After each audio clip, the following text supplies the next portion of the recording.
Welcome back to the Enfield Talking newspaper. Now we return to local news with Janet. Here we've got two stories about the charity Brave Shave.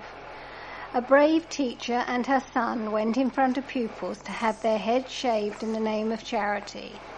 Liz Jones, learning mentor at Chesterfield Primary School in Enfield Lock, and her son Alan Sims are feeling rather bored today following the head shave in aid of a Macmillan cancer support. The pair have so far raised more than £1,300 for the charity, with Ms Jones' hair being donated to the Little Prince's Trust to make wigs. The teacher of 13 years says, "When I saw Brave the Shave, I asked the school and they could not have been more accommodating." Miss Jones revealed that cancer is close to her heart after losing her ex-husband Harry Sims to the disease. "We have lost many family members and we thought this was the right time to raise money for cancer support at Macmillan." Initially planning to shave her head in the garden, the 54-year-old was delighted but nervous ahead of changing her plans to get her locks cut off in front of the school. She said, "I'm not one to seek attention, but that is going to be hard to avoid after this. I was a nervous wreck before it happened, and once I told everyone while we were doing this, there was not a dry eye in the house." Two ex-pupils cut the pair's hair, making the day even sweeter, according to Miss Jones. Miss Jones is also hoping to do the Three Peaks Challenge and raise money for the British Heart Foundation after losing her brother to heart failure. A long-haired pub regular lost his locks for charity last week as he also became a brave shaver. Kevin Buckingham submitted to the hairdresser's scissors in front of regulars at the Lamb in Church Street, Edmonton. The Enfield Lock resident agreed to the drastic new look to raise money at a Macmillan Cancer Support coffee morning hosted by the pub. Hairdresser Laura Daly took just a few minutes to cut off his hair, which had reached halfway down Mr. Buckingham's back with a long ponytail. She finished off the transformation with clippers and a razor. Former bus driver and trained forklift truck driver Mr. Buckingham had not previously had a haircut for 9 years. The 42-year-old volunteered for the drastic haircut to raise money for Macmillan because he knows people who have benefited from its work supporting people with cancer. He said it was good fun. It didn't take long to cut it all off. I've suggested they should sponsor me to grow it back. The Salisbury Road resident added, "It took seconds to cut my hair off. They took my ponytail off first, and then I heard the scissors." The Macmillan Coffee Morning was the idea of Jennifer Daly, who works in the pub, and recruited her sister as a barber for the event. As well as Mr. Buckingham's haircut, pub regular Pickles also had his head shaved. Between them, the pair say they've raised nearly £1,000 for the charity. The Lamb's landlady, Anne-Marie Hunt, said, "We thought it would be a nice thing to hold the coffee morning. Kevin had volunteered himself and Pickles also had his head shaved. People were generous with their sponsorship." Later in the day, the pub hosted a race night in aid of Prostate Cancer UK to raise money for the charity's research into the disease, which affects only men. The event raised £305. Enfield Town Manager Bradley Quinton has told his side to embrace the competition after progressing to the third qualifying round of the FA Cup. Quinton scored for Braintree Town against England number Joe Hart when he was playing at Shrewsbury Town in 2005, and the competition will always hold great memories for him. Quinton said, "I scored against Joe Hart at Shrewsbury, and those memories you will never forget. It's the best club competition in the world, and I just want all the players to go out there and enjoy themselves when they play in it. The Towners defeated Ipswich Wanderers 1-0 at home on Saturday. Enfield got off to a bright start, and George Brislan Hall went close, but his shot was deflected onto the crossbar. Visiting goalkeeper Jack Sperling was busy enough, and he was forced into saving efforts from Harry Ottaway and Jordan Lockie. But the breakthrough came in the 23rd minute of the tie, when Tayshan Hayden-Smith chipped in from the right, and Bobby Devine got the final touch to fire Town into the lead. The hosts continued to dominate the match in the second half, but were unable to add to their lead as the Eastern Counties Premier Division opponents were resilient until the end. Quinton said, "The guys made hard work of it, and I wasn't too happy at times, but getting through to the next round was the most important thing." Give credit to Ipswich Wanderers, because they dug in and never gave up. They came here and got everyone behind the ball, which made it difficult for us, but ultimately we did what we had to do. He added, "There is always that worry if you don't take your chances that the opposition will get an opportunity at the end, because we had enough chances to have won comfortably. The Towners will have home advantage in the next round of the competition after being drawn against Southern Premier Division outfit Hitchin Town in the third qualifying round on Saturday, October the 10th. Quinton said, "Firstly, we are happy to be at home for the game, and that's the main thing. Secondly, it's a tie that we're looking forward to as we try to progress further in the competition. But we won't be counting our chickens because we know that they will be up for it just as much as ourselves." The Towners returned to Ryman Premier Division action in their next match at home to Leatherhead. Quinton said, "We are on a nice run at the minute, and it's been helped by having most of our squad back available again. The results are better, and we've done well of late, so that with more available, it's meant the players are fighting for their places in the team." Now here are a couple of articles about the Cycle Enfield plans for Enfield Town.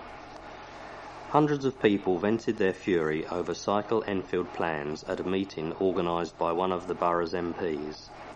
David Burrows, the Conservative MP for Enfield Southgate, set up the public meeting in conjunction with the Save Our Green Lanes campaign group in the Revival Christian Church of Enfield in London Road.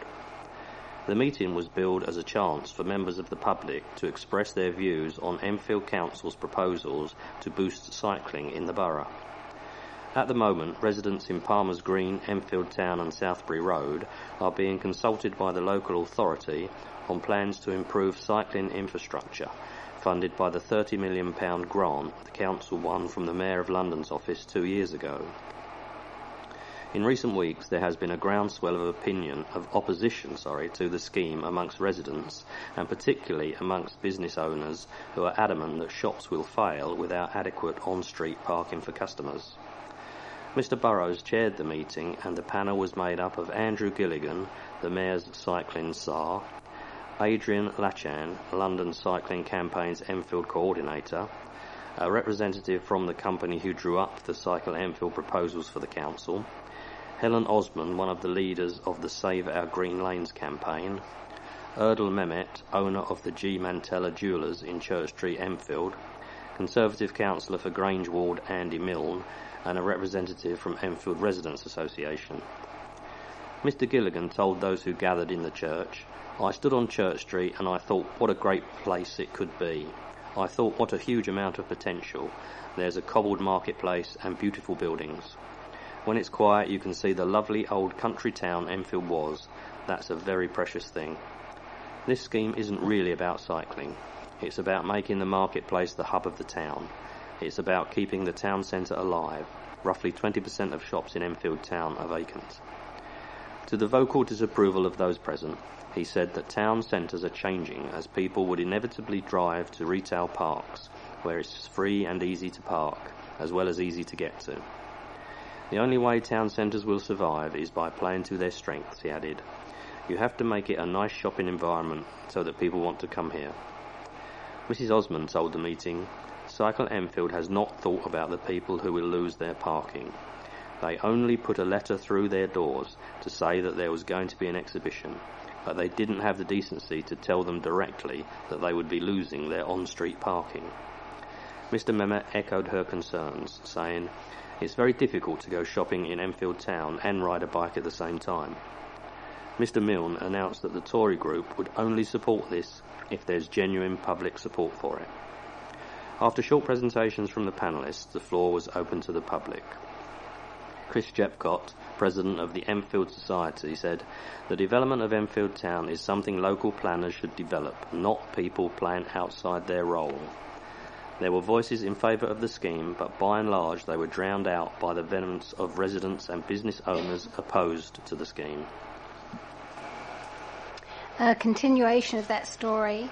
After a week of increasing bitter arguments over plans to transform green lanes into a haven for cyclists, the council has launched a consultation on its plans for the Enfield Town element of the Cycle Enfield scheme.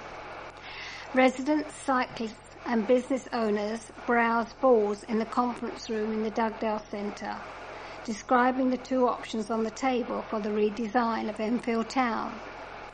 One option involves only eastbound buses being allowed on Church Street, while the opposite side of the road will be given over to a two-way cycle lane. No cars will be able to use Church Street, and the current car parking spaces will be given over to loading bays. The other option will see both east and westbound buses allowed along Church Street, with a lane for cyclists through the centre of the road. Chris Cook from Oakwood, a cyclist who commutes by bike to work in Enfield, said, In general, I think the plans are good. The route around Enfield Town will be really good because the current one-way system is a nightmare for cyclists as it involves lots of changes between lanes of traffic. However, Caroline Carter of the Enfield Town Conservation Area Study Group was disappointed with the options on offer. We were hoping for a solution that slowed down the traffic through the town. Some sort of scheme where cars and bikes and buses would share the space, and that would make cars slow down because they would be looking out for bikes and pedestrians. Bushill Park resident Jennifer Williams, who lives in Park Avenue, expressed her opinion that the current one-way system works as well as anything can work given the limitations. She added, I like the town the way it is. Along Green Lanes and London Road, the council is proposing to get rid of the pinch point crossing points and replace them with zebra crossings, where you'd have to wait for traffic to stop in both directions. It's putting the safety of the majority of people at risk for the sake of a few people dressed in lycra. However, 19-year-old Tom Meller, who is a regular cyclist in around Enfield Town, said that while he welcomed anything that would make cycling safer, he admitted he had deep reservation about the plans, particularly concerning the bus stop borders, where passengers get off directly into a cycle path, forcing cyclists to either brake suddenly or potentially take risks by trying to overtake buses without being able to see what is approaching from the opposite direction. The council says this is necessary because there isn't room to have passengers disembark onto an island or straight onto the pavement. However, I have looked at the measurements and I think it would be possible if they did not have two bus stops directly opposite each other on either side of the road. The local authority is yet to declare whether it will help Syrian families following the refugee crisis. During a 3-hour debate in the House of Commons earlier last month, David Cameron said the UK will take up to 20,000 refugees over the next 4.5 years from camps bordering the war-torn nation of Syria. The Prime Minister said the UK had a moral responsibility to help those forced to live in camps, while also doing all it can to end the conflict there. However, Enfield Council is yet to offer homes to refugees, and it is waiting for the Home Office before stating its position. Councillor Doug Taylor, leader of Enfield Council, said, "We have all seen the shocking and distressing images from the Syrian refugee crisis, and it is right and proper that London should play its part and make a positive contribution to the aid effort. Following the Prime Minister's statement, we await further information from the government about the United Kingdom's response before we will know the implications for Enfield Council." Enfield has a proud tradition of caring for displaced people, and we are looking after 106 families who have left their home countries and caring for a further 45 unaccompanied children. We know the local government association is involved in ongoing discussions with the government and is calling for a long-term plan for how vulnerable children, families and vulnerable adults will be supported. The local government association is also continuing to push for a commitment from the government to provide full funding to support individuals and families and the public services. I believe it is vital that national government funds all of the ongoing costs. The leader of the council also said it will be setting up a cabinet subcommittee to manage the situation, chaired by Councillor Yasmin Brett. Vulnerable children and orphans will be prioritised, and all those granted asylum can stay for 5 years and have the right to work and access public funds. After 5 years, they can apply to settle in the UK. Working at a desk all day is not the best preparation for a rigorous obstacle course. Yet 2 enthusiastic reporters at the Times and Independent series have been put through their paces ahead of the first Bear Grylls survival race in Trent Park, Southgate. Fitness guru Freya Martin and part of the Grylls team put Enfield Independent reporter Charlie Peat and Barnet Times reporter James Caven to the test 4 days before the event kicks off. Starting with a demanding warm-up, the reporters carried a heavy log through the dense woodland. The pair started to feel the burn as they jumped over hay boughs and collected tyres to sprint across the sprawling fields. It's safe to say the duo were exhausted, but the fitness fanatic did not ease up on the 2 journalists. James, who is preparing for a half marathon, said, "I think I underestimated this first session, but it has opened my eyes to the challenges we both face." The 5-kilometre and 10-kilometre obstacle races will be accompanied by a Bear Grylls Adventure Festival at the park, with live music, activities and more than 100 challenges from the adventure world. A fitness instructor gave cancer the elbow when he completed a tough 62-mile walk in 22 hours, just months after completing chemotherapy treatment. Bush Hill Park resident Peter Davey first noticed something was wrong when he lost the feeling in 2 of his fingers, but put it down to a sporting injury. When he started having night sweats, he went to the doctor, and last year he was diagnosed with chronic lymphatic leukemia. He underwent 6 months of chemotherapy at University College London Hospital in central London.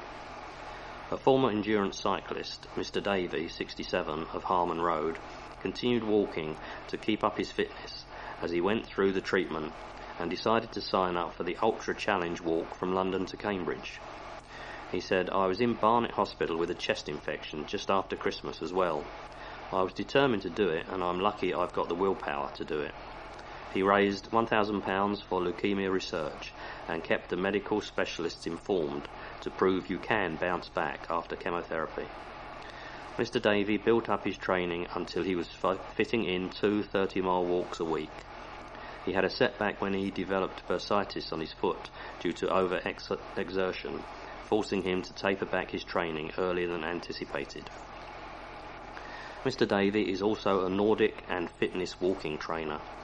He took up Nordic pole walking 10 years ago when he saw other hill walkers in Cumbria using the technique. He said it gives you a full body workout. It was developed for cross-country skiers to train in the off-season. He leads fitness classes in Trent Park and Bush Hill Park to encourage the over 45s to get involved in sport and fitness. He's also an ambassador for Silverfit, which runs health and fitness activities for older people in London.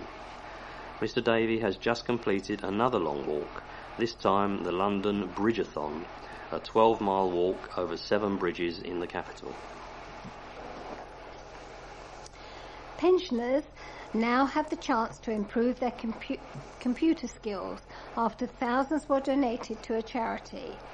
Age UK Enfield was granted £4,500 from the Santander Foundation to help the older generation improve their computer skills. The grant will provide materials so that local teenagers can help the elderly improve their IT and internet skills, whilst the teenagers in turn learn how to develop their leadership, teaching and communication skills. Leonie de Botton, Compliance and Trans IT Manager at Age UK Enfield, says, "We are absolutely thrilled to receive this grant from Santander Foundation. It will allow us to extend our current intergenerational IT work in schools and help more older people in the borough." Anthony Alvarado, branch director at Santander's Finchley Central branch, said, "The Santander Foundation makes hundreds of donations every year to good causes throughout the UK. Our branch is committed to playing a key part in the community." A fundraising grandmother is celebrating a 4-decade milestone with the organisation she founded to raise money for children with disabilities. Eileen Collier, aged 86, of Merrydean Grange Park, set up her first antique and collectibles fair 40 years ago after joining forces with friends to raise money for good causes. "We were all married to Scout leaders, and after years of raising money for them, we decided we wanted to do something different and to raise money for a different cause," said the grandmother of 5. Eileen and her friends set up a little bit of everything to raise money to buy equipment for children with disabilities, and decided the best way would be to hold sales at which people could splash out on antiques, vintage collectibles, clothes and jewellery, all for a good cause. Each year we deliver thousands of leaflets to homes asking for residents to donate any unwanted items, and people are so generous that I inevitably end up with a garage full of items, she told the Advertiser. "But it is very well organised, so I know where everything is." Over the past 4 decades, the sales have become an institution and are known far and wide for the high quality of the goods on offer.